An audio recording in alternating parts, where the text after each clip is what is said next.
Gəncədə Yaşad Fondunun, Asan Xidmətin, İnnovasiyalar Mərkəzinin, Bilim Bakı Mərkəzinin birgə təşkilatçılığı, Gəncə şəhər İcra Hakimiyyəti, Göygöl rayon İcra Hakimiyyəti, Asan Könülləri Təşkilatının dəstəyi və Ziraat Bank Azərbaycanın sponsorluğu ilə Bilimdən Zəfərə layihəsi keçirilib.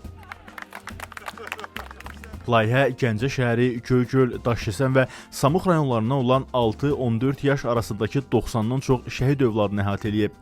Bu gün Gəncə şəhər 2-ci Asan Xidmətə gəlmişik Yaşad Fondu tərəfindən.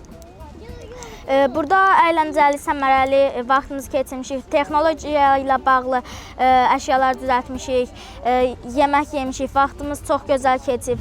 İştirakçılara riyaziyyat, dizayn, təbiət elmləri, texnologiya, astronomiya sahəsində müxtəlif təlimlər, ustad dərsləri keçirilib. Proseslərin vizual izahı üçün müşahidələr və təcrübələr aparılıb.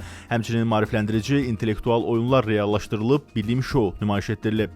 Yaşad Fondu hər zaman olduğu kimi bu günlərdə sosial layihələrdən birini həyata keçirir və bildiyiniz kimi bugünə qədər Yaşad Fondu bir çox sosial layihələr həyata keçirilib. Onlardan da biri Bilimdən Zəfərə sosial layihəsidir ki, bu günləri məhz Gəncə şəhərində, Gəncə və ətraf rayonlarda olan şəhidlərimizin övladları üçün Bilim Azərbaycan ilə Yaşad Fondu olaraq Bilimdən Zəfərə layihəsini həyata keçirdirik.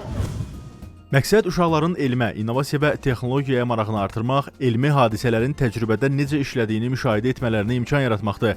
Eləcə də onların istirahət günlərinin səmərəli təşkili və dostluq əlaqələrinin möhkəmləndirilməsi əsas hədəflərdəndir. Bilimdən Zəfərə projemizin 4-cü yılını kutlamaktayız.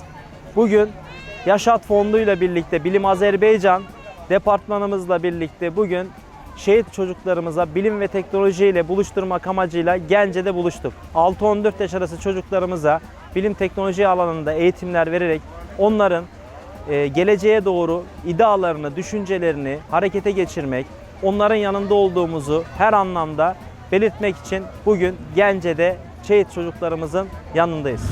Sonda layihə iştirakçılarına sertifikat və hədiyyələr təqdim olunub. Yaşad Fondu tərəfindən mütəmadi olaraq maarifləndirici layihələrin icrası reallaşdırılır. Layihənin media tərəfdaşı Asan Radio və TV-dir.